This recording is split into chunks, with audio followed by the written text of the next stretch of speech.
The man known to history as Socrates, or Socrates in Greek, was born between 470 and 468 BC in the village of Alopeki, a suburb of the Greek city-state of Athens, which lay just to the southeast of the city walls. Despite the fact that he is one of the undisputed intellectual fathers of Western civilization and one of the most consequential philosophers and thinkers in history, scholars actually know shockingly few biographical details about Socrates for certain. His father, Sophroniscus, was described in some sources as a stonemason or sculptor, and his mother, Phinarete, was said to have been a midwife. At first glance, these details seem to suggest that Socrates had a working-class upbringing, which was probably not the case. As one of the most famous public educators in Athens during his time, Socrates almost certainly received an elite education as a young man.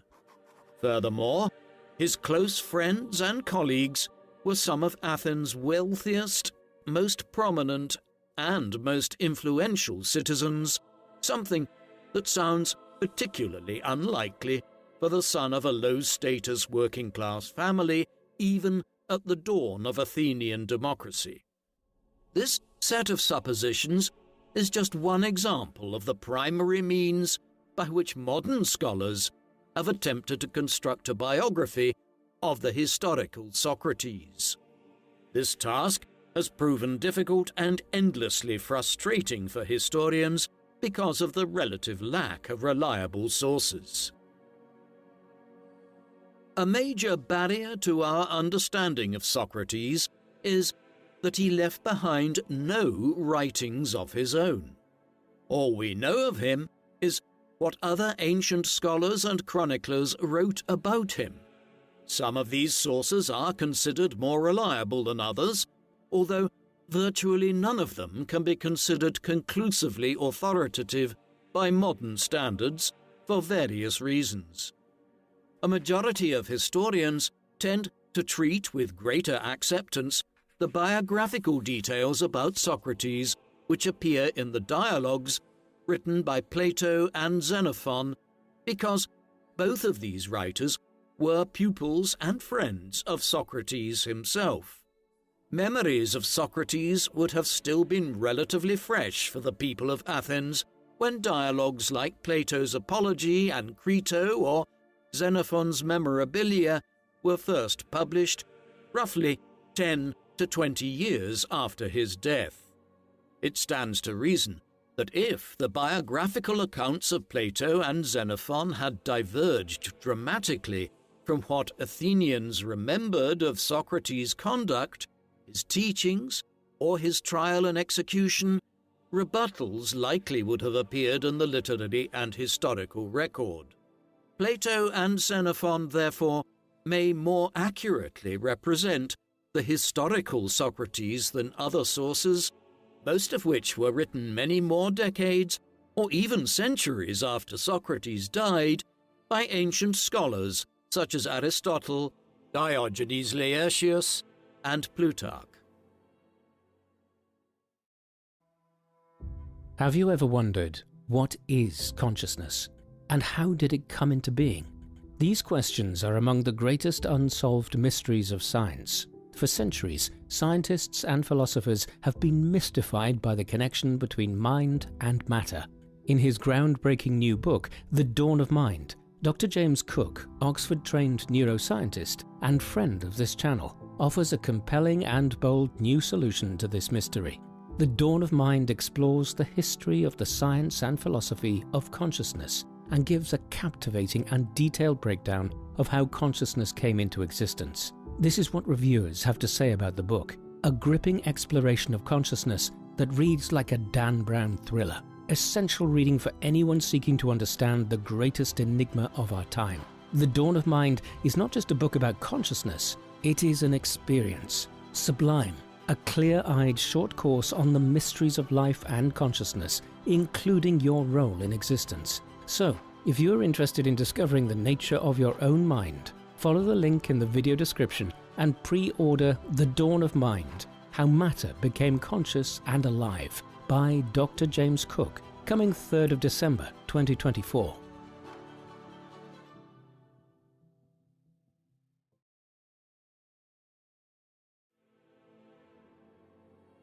All this being said, there is still reason to read the dialogues of Plato and Xenophon with a certain amount of skepticism regarding just how accurately they may have depicted or quoted Socrates. Both writers would have been subject to bias because he was their beloved teacher and mentor, and indeed, their reverence for Socrates' wit and wisdom is readily apparent in these texts. However, it is also possible that these authors may have shaped the words and actions of Socrates for their own rhetorical or literary purposes. This is not to say that either Plato or Xenophon or any other ancient writer, historian or chronicler might have done so with malicious or particularly fraudulent intent. Some historians have noted that it was common in the literature of the ancient world to pay tribute to important people, either by crediting them with heroic acts or admirable ideas, or even by writing something in their name. Some writers might even have put their own words into the mouths of more famous, respected, or beloved figures in order to lend legitimacy to their own theses and ideas, which many scholars believe both Plato and Xenophon did in some of their dialogues about Socrates.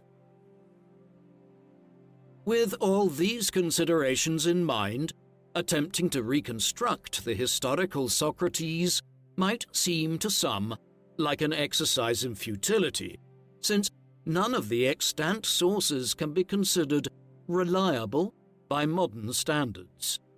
Yet, this certainly hasn't hindered historians from trying, and numerous writers and researchers throughout the last 2.5 millennia have continued, in spite of these challenges, to pursue a clearer picture of Socrates. Very little is known about his early life and adolescence, but historians have attempted to reconstruct a picture of it with the scant few details available in the Socratic canon, combined with our historical knowledge of the lives of boys and men in classical Athens. The village of Alopeki, where Socrates was born, was home to roughly 3,000 people, a little more than a third of whom were Athenian citizens. Only free-born Athenian men were eligible for citizenship. The rest of the population of the deme, or village of Alopeki, would have been represented by slaves, women, children, and non-Athenian foreigners, none of whom were eligible for citizenship. The life experiences of Socrates that are known to us indicate that he himself was almost certainly an Athenian citizen. That he attained citizenship himself likely means that his father, Sophroniscus, was also an Athenian citizen. That said, Sophroniscus, as a skilled tradesman, probably did not come from a particularly affluent or aristocratic background. The relatively privileged youth that his son Socrates seems to have enjoyed, however, suggests that he had achieved some financial success in his profession and had achieved some social standing in his community. Sophroniscus counted highly influential and wealthy Athenians among his friends, such as Lysimachus, the son of the Athenian statesman Aristides the Just. If Sophroniscus was indeed a stonemason or sculptor, he was probably not a lowly artisan or labourer, but perhaps the foreman of his own shop or quarry, the master mason. Descriptions of Socrates' mother, Phinarete, suggest that she was better born than Sophroniscus, another factor which points to the probable professional and social success of her husband. We know even less about Phaenarete than we do about Sophroniscus. In one of Plato's dialogues, Socrates referred to her as a Maya, or midwife, but it is unclear if this was meant in a literal professional sense. Some scholars wonder if Socrates was not speaking metaphorically and referring instead to a matronly or nurturing quality in his mother. Athenian married women, even those of high social standing, had numerous domestic duties, which suggests that such women might not have had much time to dedicate themselves to pursuing a profession. However, according to one study of a small sample of ancient inscriptions, the majority of the professional midwives identified in classical Greece were free-born women of respectable status, if not high social status. Such women even published medical texts and lectured publicly in their area of expertise, so it's possible that Phaenarete might have been a legitimately practicing midwife at one point or another in her life. There was no such thing as organized public education in Athens in Socrates' day. He would have learned to read and write at home with a tutor, most likely an enslaved non-Athenian Greek or other foreigner taken captive in war. Almost all Athenian families of middle-class or upper-class status owned at least a few slaves, and some of these individuals were tasked with educating the family's children until the age of 12, teaching them primarily to read and write, and perhaps also to do basic arithmetic. The male children of freeborn and affluent Athenians during the 5th century BC seemed to enjoy a good deal of freedom and stimulation. While they were expected to be silent and docile in adult company, boys nonetheless often accompanied their fathers into public spaces and adult forums. Young Socrates likely attended theatrical productions, religious festivals, athletic contests, informal public debates, or even banquets at the homes of family friends with his father. Athenian culture also placed marked emphasis on physical health and leisure, and thus games, sport, and exercise would have been valued and were encouraged for boys of all ages. Athenian boys learned to swim and to wrestle. They played games of chance against one another with knuckle bones, much like dice games. By the age of 12, Athenian boys of middle to high social status usually began attending lessons in gymnastics and music. Training at the gymnasia was emphasized as necessary not only for personal health, but to build strength and fitness among young, up-and-coming male citizens who would be required to serve in the military. Music studies in classical Athens were far more comprehensive as a subject area than they are today. Not only did the study of music involve learning to play an instrument, such as the lyre, the flute, or the aulus, a double reed pipe, but it also involved the study of dance and poetry. Under the tutelage of the famed music master Lampros, young Socrates learned to play the lyre, lessons which he resumed once again in middle age when the musician Konos began to instruct him in the newer, more innovative playing techniques. In his youth, Socrates would have been taught to sing and to dance, to memorize and recite poetry by Homer, Pindar, Sappho, Anacreon, and other lyric poets. As we see, music studies encompassed not only music and dance, but also literature, since much lyric poetry was set to music. Interestingly, music academies in classical Athens offered a good deal of history study and religious education, in addition to education in the artistic disciplines of music and dance. This is because the poets were not just poets, but also often historians and the documentarians of the legends of the gods, and music and dance was often instrumental in classical Greek religious rites. This period of musical and gymnastic education in Socrates' young life probably lasted for 2 to 4 years. It is also possible that Socrates might have begun apprenticing to his father's trade sometime during his teenage years or early 20s. Athenian law required that fathers secure a professional livelihood for their sons by the time they came of age, and it was fairly common for boys to pursue the same professions that their fathers had. Socrates may have spent any number of months or years working as a mason or a sculptor in his father's shop. Yet, even if he did, it may not have been something demanded of him, but perhaps something he pursued merely to keep himself busy and fit until he came of age and qualified for military service, something that was demanded of every young Athenian male citizen in Socrates' day. In 454 BC, when Socrates was about 15 years old, the Athenian assembly voted to remove the treasury of the Delian League from the island of Delos to Athens, supposedly to protect it from potential incursions by the Persians, whom the Greek member states of the Delian League had together defeated just a few decades before.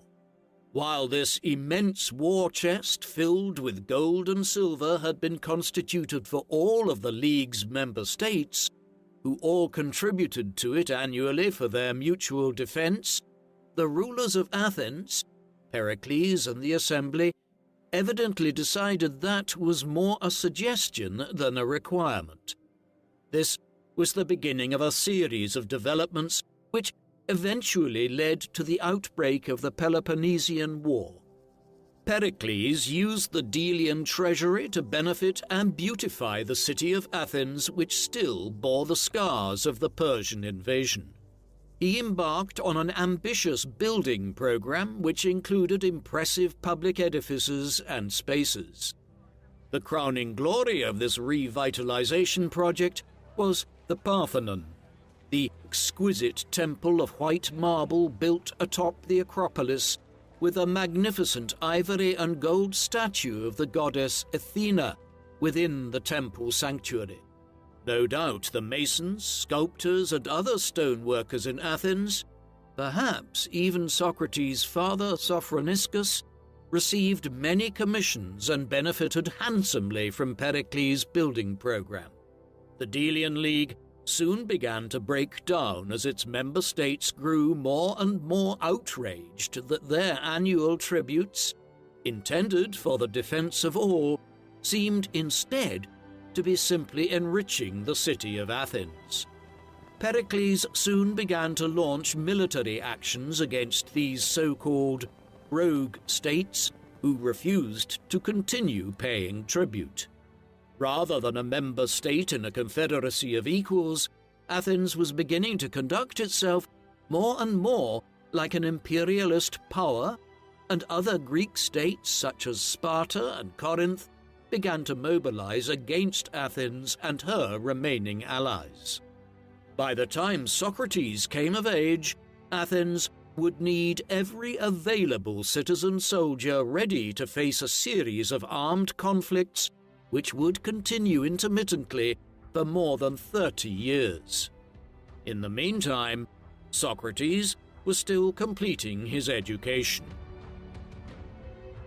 At some point in his mid to late teens, the philosopher Archelaus became a tutor and mentor to Socrates. Archelaus was a student of the natural philosopher Anaxagoras, who was one of the first thinkers to attribute the workings of the cosmos to natural rather than divine phenomena. Having examined a fallen meteorite, Anaxagoras theorized that the sun was a fiery rock rather than the god Helios, as the Greeks believed. He further posited, correctly as it turned out, that moonlight was merely reflected sunlight. He similarly sought to explain phenomena such as volcanoes, earthquakes, and rainbows as likewise arising from natural processes rather than the divine wrath or benevolence of the gods. In his travel journal, a contemporary scholar, Ion of Chios, reported that in 451 BC, Socrates visited the island of Samos with his tutor Archelaus. It is likely that Archelaus wanted to introduce his young pupil to another one of his own teachers, fellow natural philosopher Melissus of Samos. This trip represents one of the few instances in Socrates' life when he was said to have left his home city-state of Athens and may have been comparable to a modern post-graduation tour. In Plato's Apology, Socrates speaks of the fascination he held in his youth for the study of the natural world. Although he eventually came to view the dawning field of natural science as less useful and less relevant to society than other philosophical pursuits and concerns, having mentors and teachers like Archelaus doubtless helped awaken and foster in Socrates an empirical bent of mind which would prove crucial to the later development of his own philosophical framework. At the beginning of the Greek New Year, after Socrates reached the age of 18, he would have presented himself before the council of his deme, where he would have attained his citizenship and independence. He would have been eligible to claim any property or wealth held in trust for him, eligible to submit for election by lot to public office, for example, as a magistrate or justice of the peace, and eligible to attend and vote in the Athenian assembly. At this point in his life, an Athenian citizen was mostly free to do as he pleased in a professional and personal sense. In Pericles' Athens, however, the growing need for a robust military force meant that most young men and citizens of Socrates' age were called up for military training. The fact that Socrates seems to have become a career soldier for much of his life also attests to his family's comparatively high status. The expense of outfitting a hoplite soldier for a military career would have been nearly unattainable to a working-class Athenian, who probably made no more than 1 drachma a day, if that. The entire panoply of weapons and armor for a hoplite warrior could cost several hundred drachmas to make, unless one's father handed down his own armor and weapons to his son. New recruits in Athens began their military training with tours of duty around the Attica Peninsula, where they might patrol the outlying villages and Athenian frontier while engaging in regular training exercises. While they were learning and building discipline as a unit, this method of training allowed recruits to build knowledge while keeping them close to home and relatively safe. No sources report whether or not Socrates fought in the Battle of Coronea, which was the first major conflict of the Peloponnesian War. He would have been about 22 at the time, and of an age most likely to be called up. In the literature of the Socratic canon, Socrates is only explicitly mentioned as fighting in 2 particular battles, the Battle of Potidaea and the Battle of Delium. However, these 2 battles are spaced out over more than a decade, and it might therefore be reasonable to assume that Socrates spent a good portion of his life as a career soldier. Socrates was 38 years old when the 3-year campaign of Potidaea began, and 46 years old when the Battle of Delium occurred. Athenian troops were rarely required to serve so long, especially at so advanced an age, which might suggest that Socrates served voluntarily in these campaigns. If he served throughout such a length of time voluntarily and during middle age, it might also be reasonable to assume that he had also spent much of his younger life in his 20s or early 30s, becoming an adept and seasoned soldier. The image of the warrior poet is probably not one that many novice students of Socrates would expect to encounter, considering his more famous reputation in history as the barefooted, shabbily dressed, witty and good-humoured old intellectual. Socrates, however, seems to have had an impressive martial reputation on the battlefield. Interestingly, the name Socrates translates to safe in strength. His tolerance for discomfort, pain, and extreme temperatures was remarked upon by his fellow troops and friends. He was said to have marched barefoot and uncomplaining through ice and snow with little more than a light cloak to cover his armor and keep him warm. At the Battle of Potidaea in 432 BC, he performed a daring rescue of his young protege, Alcibiades, who had foolishly broken ranks and charged the battlefield in pursuit of the fleeing Corinthians. When Alcibiades impetuously charged forward, he did so alone, and the rest of his hoplite unit quickly closed up the gap their comrade had left, as they had been trained to do. Not one of his unit followed him forward. Breaking ranks in this fashion was ill-advised indeed, and could perhaps land a soldier in hot water with his superiors, for the shield of each soldier in the line helped guard the body of the man next to him and enhanced the strength of the line itself against attack. Breaking ranks put one's fellow troops in real and immediate danger. When he saw his young friend fall before a reformed onslaught by the Corinthians, Socrates made the decision to break ranks himself. He rushed across the battlefield through the chaos of men hacking each other to bits before he reached Alcibiades. Carefully and gently, he bore the young man away along with his armor and fallen weapons off the battlefield to safety. Consistent with Socrates' reputation for eschewing ambitions for glory, fame, or preferment, Plato recorded that Socrates insisted that Alcibiades, not himself, should be decorated for bravery. One historian has posited that perhaps Socrates also avoided the adulation because he had, in fact, put his own unit in danger to save his young friend's life. Like the image of the warrior, the image of the strong, daring, able, and well-built young Socrates sits incongruously apart from our usual image of him as old, bearded, and fat, with a receding hairline, as he appears in his portraits and busts. Contemporaries of the elder Socrates, even his friends, described him as famously ugly.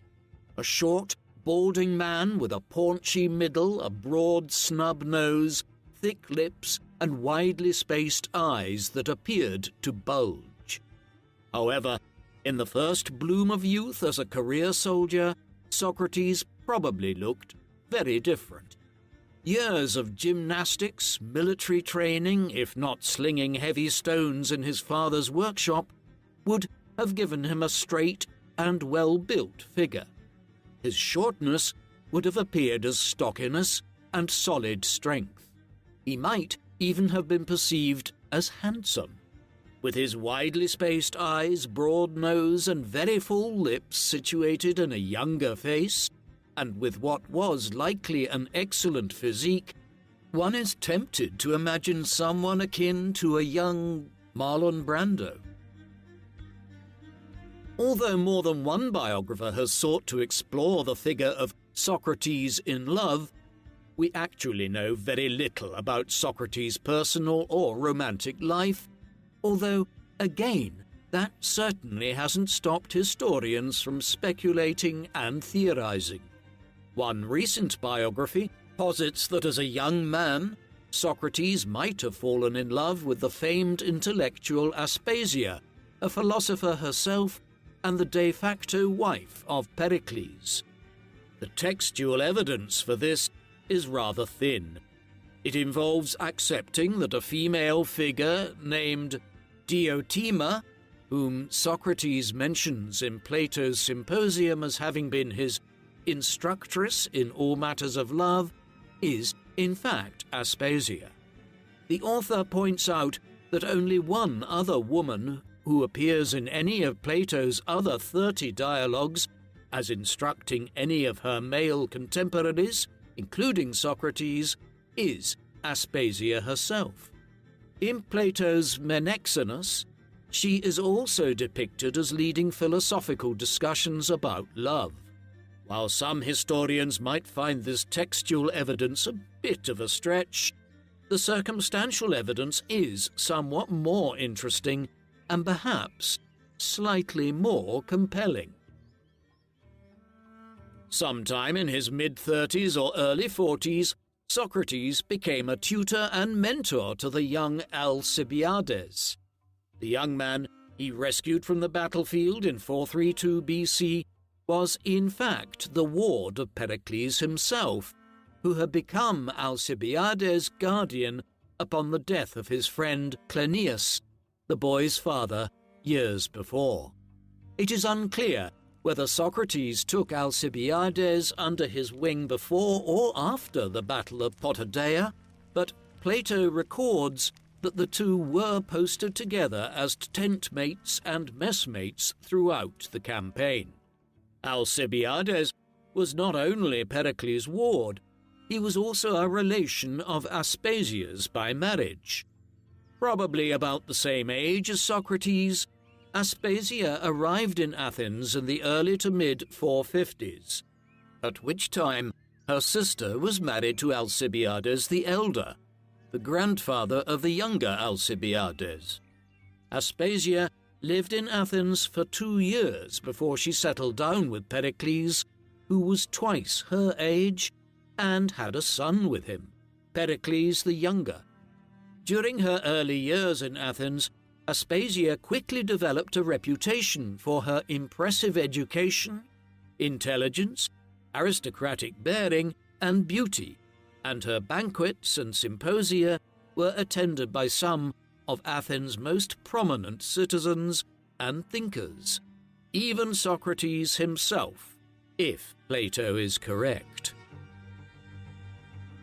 With all this in mind, it becomes more difficult to believe that Socrates did not run in the same social circles as Pericles and Aspasia. And yet, if they were friends, or at least social contemporaries, why is Plato so sparing in his references to Aspasia? And why is Pericles, who at some point entrusted his ward and the son of his old friend to the care and mentorship of Socrates, mentioned only once in any Socratic writings as having known or interacted with the famous philosopher? A branch of Pericles' family, the Alcmaeonids, even came from the same village as Socrates. Xanthippe, whom Socrates married in his elderly years, is believed by some scholars to have been Pericles' cousin. Considering all of these connections, one is tempted to view the virtual absence of both Pericles and Aspasia from Plato and Xenophon as deliberate. Perhaps it had more to do with the widespread unpopularity that Pericles suffered from later on, or the public hostility and resentment towards Aspasia, who was labelled a harlot among many Athenians for her influence over Pericles. Perhaps neither Plato nor Xenophon wanted Socrates tainted by association with these unpopular figures. Then again, a love affair between Socrates and Aspasia in their early 20s, before she married Pericles, might help explain why there are so many apparent connections between the three, but almost no recorded interactions between them in the Socratic canon. While this is all largely speculation, it is nonetheless quite interesting new scholarship for us to mull over. What is significantly more certain is that Socrates was married twice throughout his lifetime. His first wife was named Myrto, the daughter of his father's wealthy friend Lysimachus, and the granddaughter of Aristides the Just. Socrates is said to have refused to accept a dowry from Myrto's father, another factor which argues for his high status, for it likely suggests he did not need it. Very little is known about Myrto, but she was likely quite a few years younger than Socrates was. Plato records that when Socrates died at 70 years old, he had 2 sons approaching manhood. This suggests that Socrates' eldest son was born when he was in his late 40s or early 50s, implying that Myrto was probably at least a decade younger than her husband, if not younger. Myrto and Socrates had 2 sons, Menexenos and Sophroniscus. At some point during his 50s, Socrates took a young woman named Xanthippe into his household as his mistress. When his wife Myrto later died, Socrates married Xanthippe, and they had a son named Lamprocles, who was apparently still a child of indeterminate age when Socrates was executed in 399 BC. All of this being said, the details of Socrates' marriages are unclear, and different accounts suggest Socrates was married exclusively to Xanthippe. In between his military tours of duty and months or even years on campaign, Socrates pursued his ongoing study and development of philosophy in his beloved Athens. Socrates famously eschewed the pursuit of wealth and never accepted money from the students he taught. Some historians believe that Socrates inherited several rental properties from which he derived his income, and he would also have been paid a salary and pension for his military service, which puts a dent in his reputation as the impoverished intellectual. Still, the image of Socrates with which we are most familiar is the shabby, barefooted, genteel, friendly, and urbane sage about town who walked every day to the Athenian agora or public square to frequent the booksellers, converse with his friends, argue good-naturedly with acquaintances, or take the time to answer the questions of his pupils. Here, he would not only have kept abreast of all developments in the city, but he would also have become known to all Athens, from political elites, priests and shopkeepers, to artists, artisans, labourers, and his fellow citizens, young and old. Socrates regularly attended philosophical symposia at the homes of his wealthy friends, some of which are documented in the writings of Plato and Xenophon. These gatherings were essentially the ancient Greek equivalent of the 18th century French literary salon, in which aristocratic, educated, intellectually accomplished, and avant-garde members of society met to undertake serious examination and discussion of a particular point of philosophical inquiry, as well as to dine and drink together. Throughout his career as, quite literally, a public intellectual, known to all citizens of Athens, and willing to engage in dialogue with all, Socrates developed a body of beliefs and a method of inquiry which became part of the very bedrock of modern Western civilization. By the time he reached adulthood, Socrates was disillusioned by the natural philosophy that had so fascinated him as a younger man. The fields of physics and natural science were in their very infancy at the time, and the few questions they could claim to answer did not seem to hold much practical or social utility. What was the point, he wondered, of understanding the inner workings of the natural world if they could not answer the universal why of human existence? Instead, he turned his mind towards epistemological and moral philosophy, two areas of inquiry that he believed were far more consequential to human improvement, happiness, and social cohesion. Epistemology is the study of the nature and origin of knowledge, of which Socrates is one of the principal pioneers. What is knowledge? Socrates wondered. How is it gained? How do we know that the knowledge we possess is true?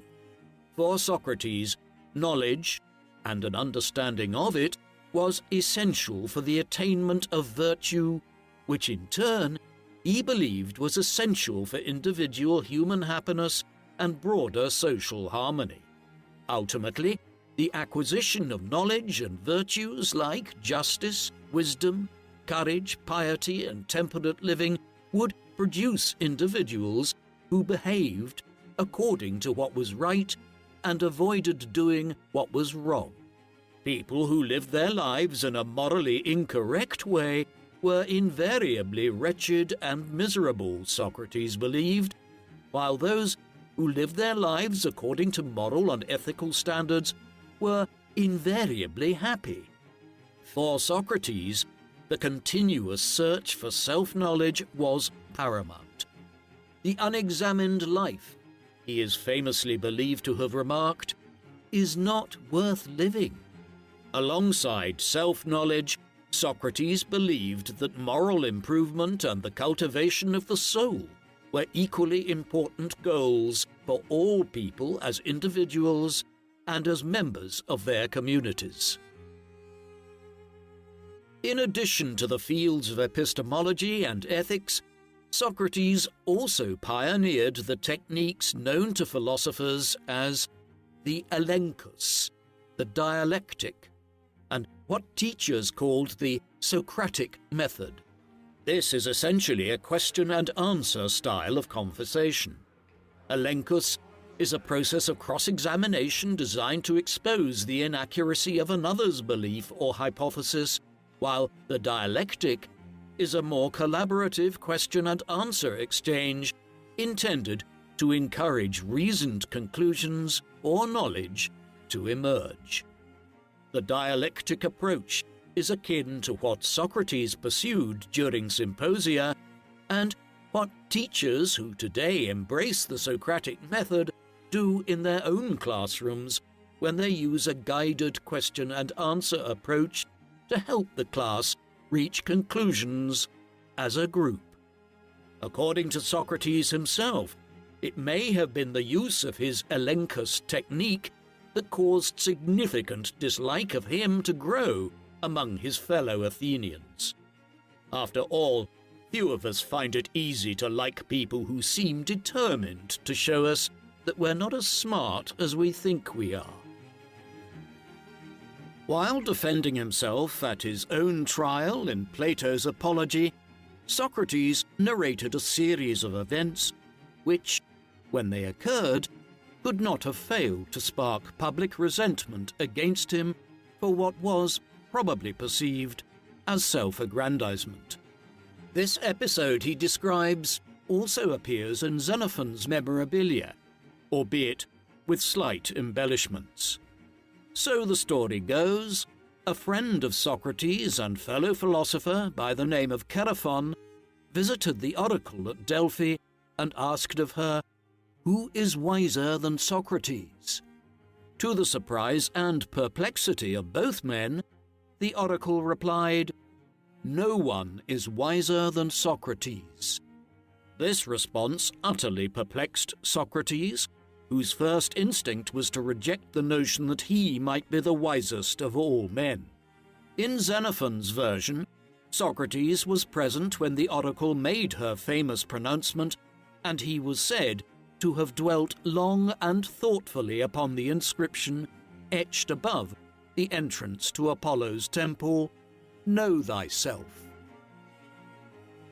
This experience, Socrates said, spurred him to investigate the oracle's claim as thoroughly as he could, believing that he would eventually prove her wrong.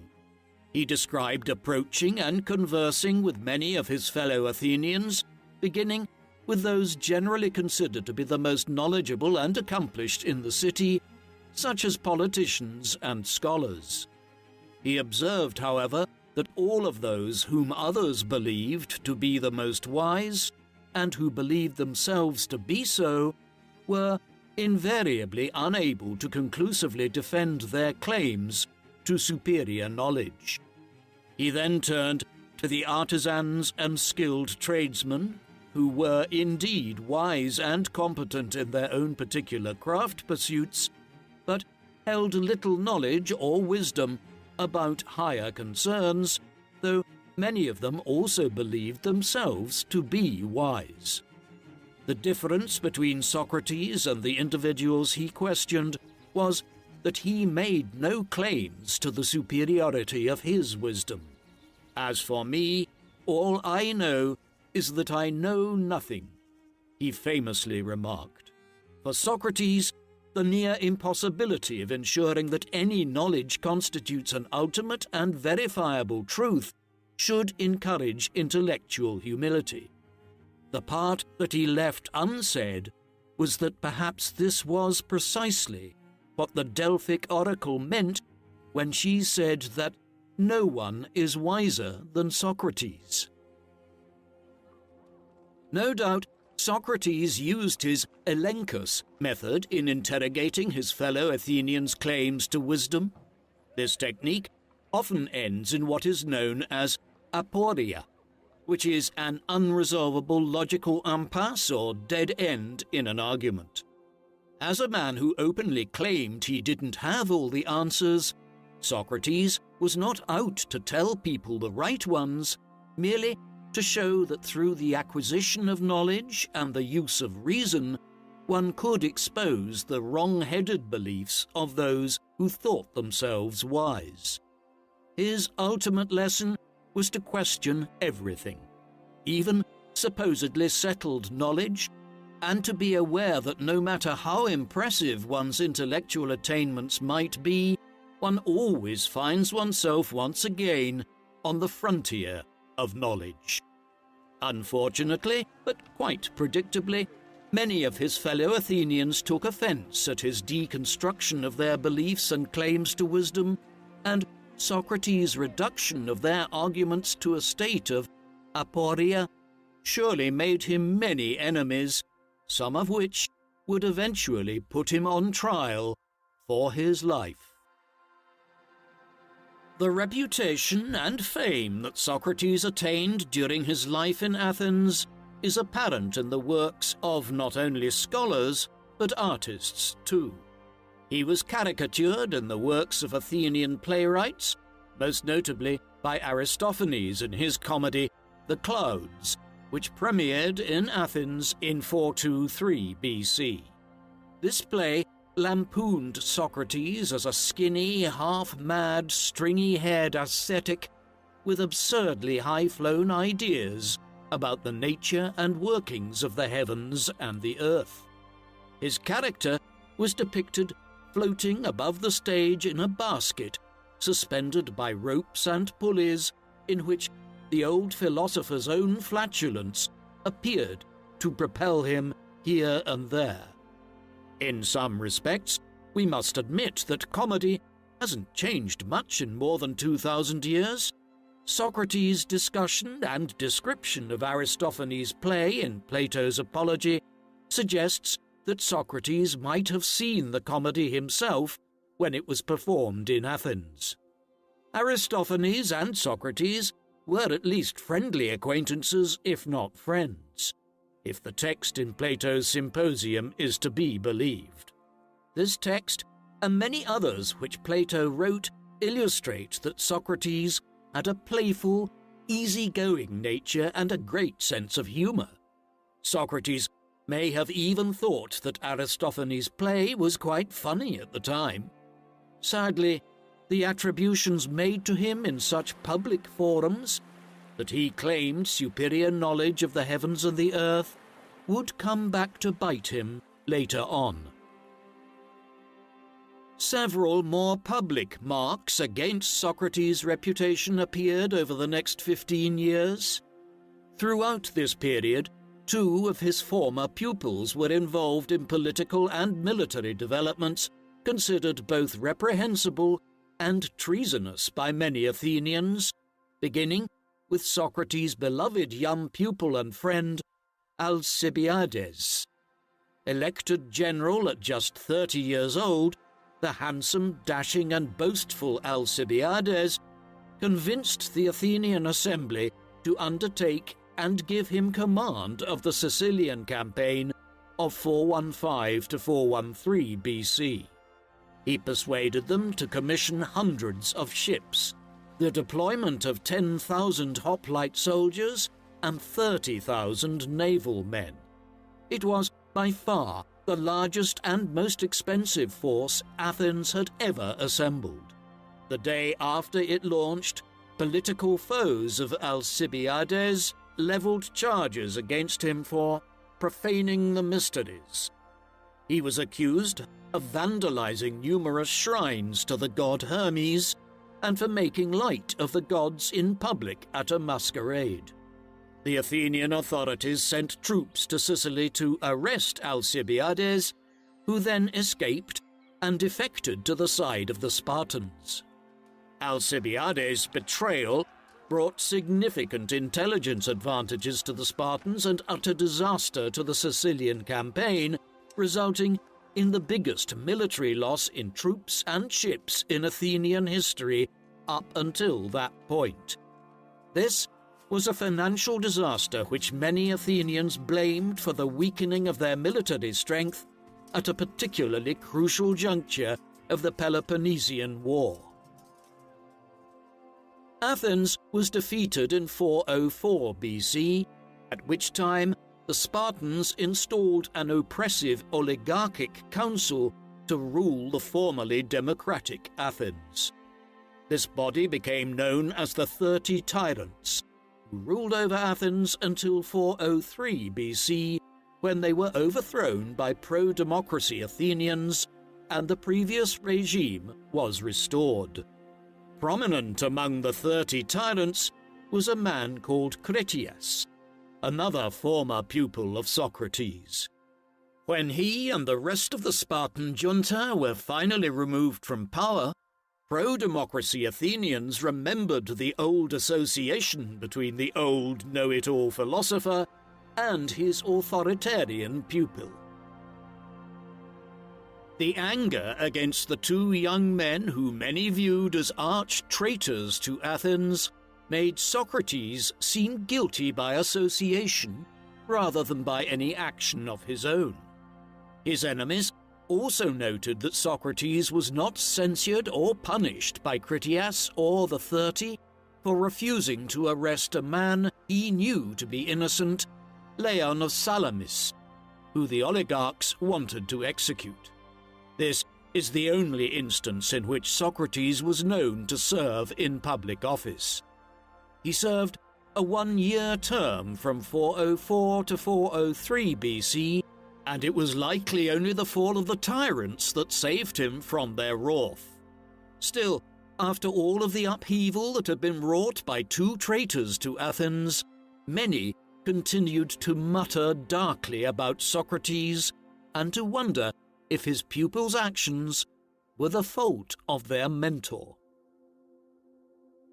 In 399 BC, 3 men of Athens, Meletus, Anytus, and Lycon, laid charges against Socrates for impiety and for corrupting the city's youth. They claimed that Socrates had denied the existence of the gods of Athens, invented new gods, that he had claimed to understand the workings of the heavens and the earth, and that he used his talent for rhetoric to corrupt and lead young people astray. To the modern ear, Few, if any, of these charges sound like prosecutable crimes. However, the justice system of classical Athens featured no official prosecutors or defense attorneys. All prosecutorial actions were initiated by private citizens. The accusers and accused were each given an equal amount of time to present their case. This time limit was determined by a water clock, which applied only to the speeches of accuser and accused. The clock was stopped temporarily whenever a witness was called. Cases were heard by the laws, or judges of Athens, and verdicts were decided by a jury of 500 Athenians, selected by lot. The rationale of impaneling such large juries was that it would make bribery nearly impossible. Socrates used his allotted time and his verbal skills to defend himself as thoroughly as possible. His defense forms the full text of Plato's Apology, an ironic title, given there is nothing apologetic about it. Socrates took his time addressing and deconstructing each charge, demonstrating that none were founded in fact. He pointed out that he had, in the past, inadvertently made enemies of his accusers by showing their pretensions of wisdom to be false. Incensed, his accusers now levelled charges at him which were based on unfounded rumours, suppositions, and public propaganda which had been spoken about Socrates at various times over the years. The jury found Socrates guilty nonetheless by a slim margin of just 30 votes. When his time came to be sentenced, his accusers demanded the death penalty. Athenian justice provided that a defendant who was found guilty might propose their own punishment, which a jury might accept since it showed remorse and an attempt at restitution. It was also a chance for a jury to use their judgment as to whether the harsher punishment often demanded by accusers was merited. Socrates seems to have shot himself in the foot, so to speak, at this stage of the trial, but his reasoning was clear. Since, he said, he was not guilty of the crimes of which he was accused, to volunteer himself to be punished would be to concede that he had done something wrong, which he had not. He had dedicated his life to the cultivation and improvement of his beloved city, giving freely of his knowledge and instruction to anyone who sought it, for which he never charged any fees. His shabby clothes, bare feet, and temperate habits could clearly testify to his poverty, as he described it, which he gladly endured, since he viewed all ambitions for wealth and glory as leading to unhappiness and corruption. In fact, Socrates asserted, instead of being punished, he ought to be rewarded, and requested that the city of Athens offer him free meals for life, as public benefactors and victorious Olympians received. This suggestion may well have been a joke, but it likely didn't go over well.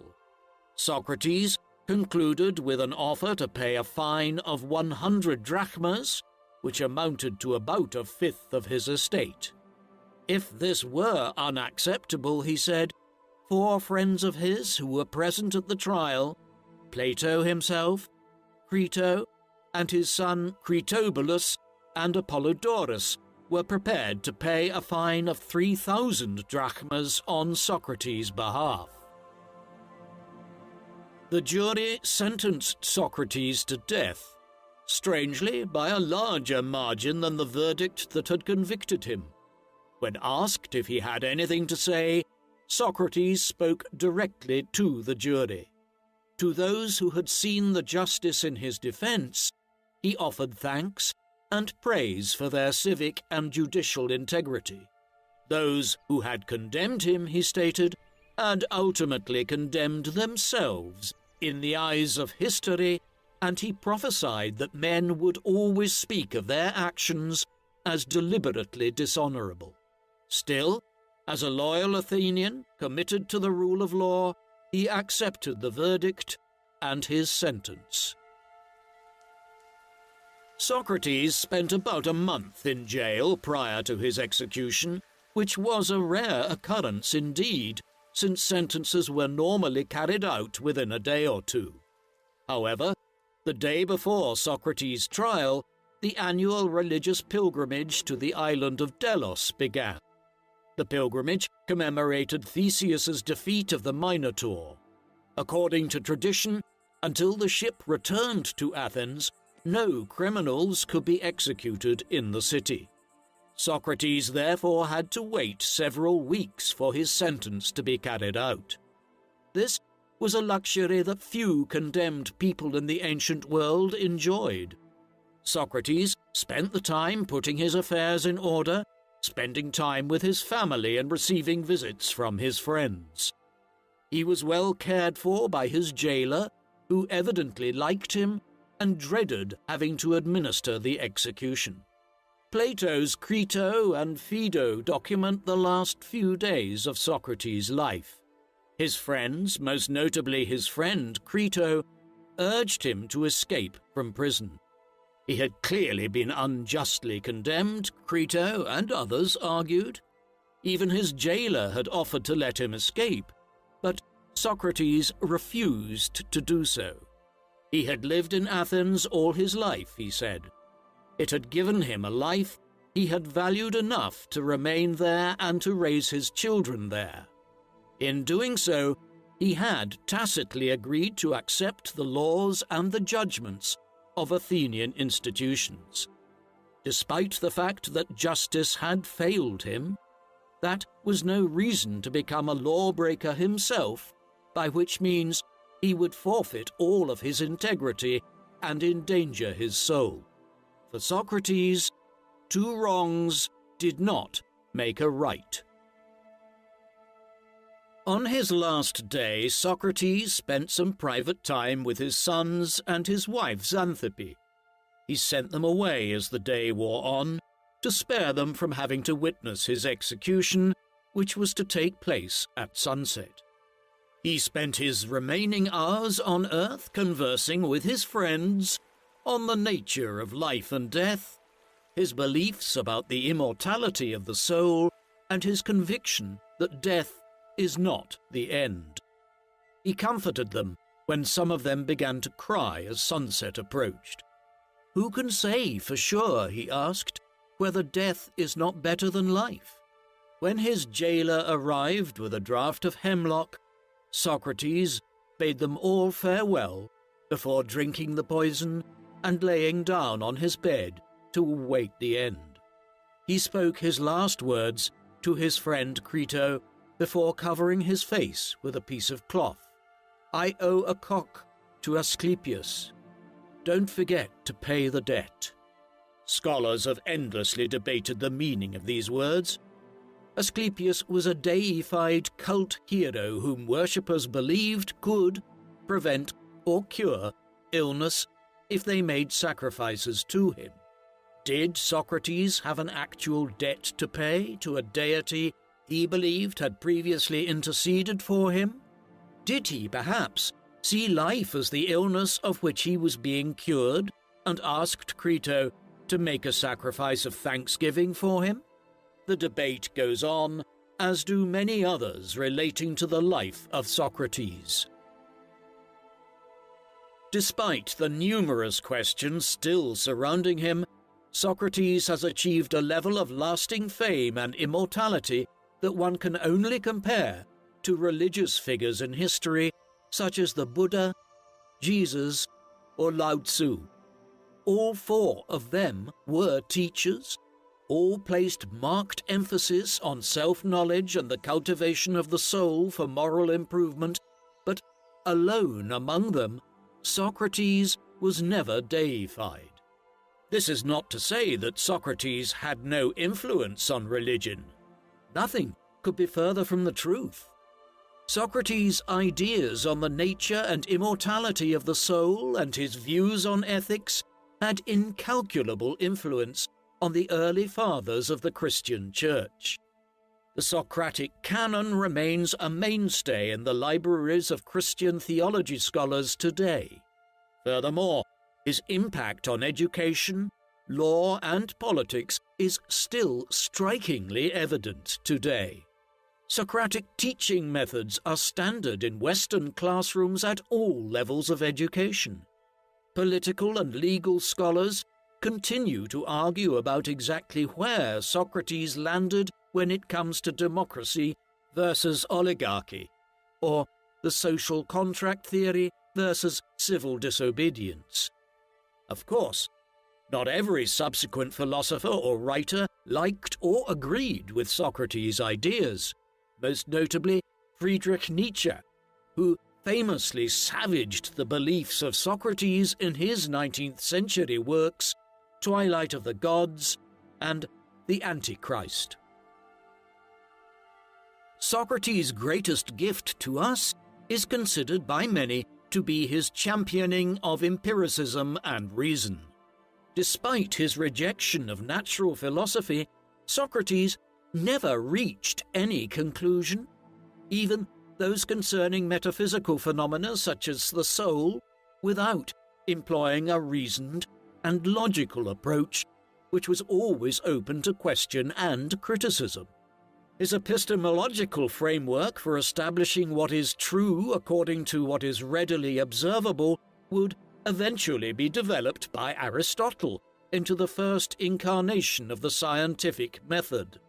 Finally, Socrates' doctrine of superior authority helped establish for the first time that there was a higher authority other than the political or the legal, which only offer the threat of force to compel compliance.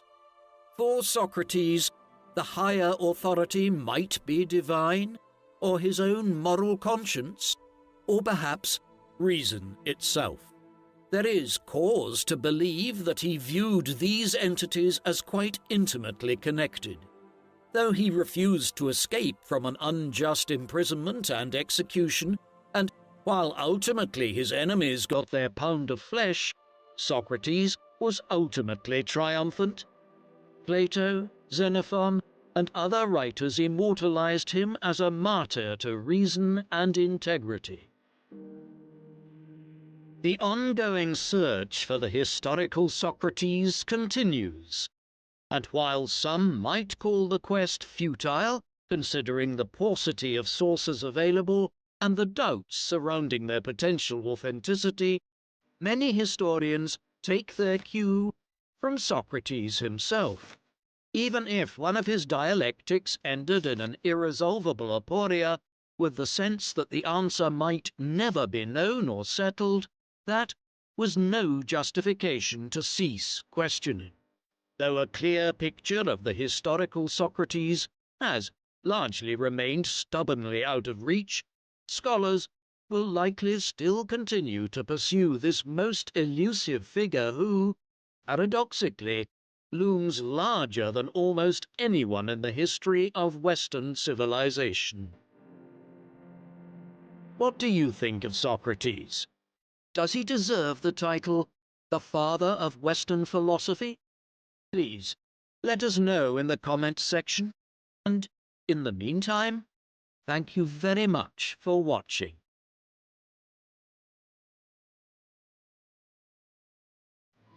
Thank you for watching People Profiles Documentaries. Please subscribe if you haven't already, and don't forget to hit the bell icon to get notifications so you never miss an upload.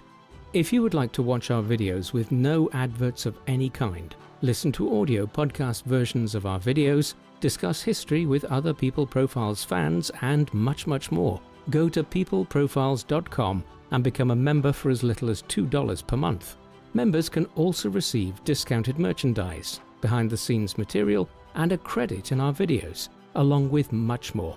So, please support us in our work in return for exclusive offers at peopleprofiles.com via the link in the video description. Thank you very much for watching.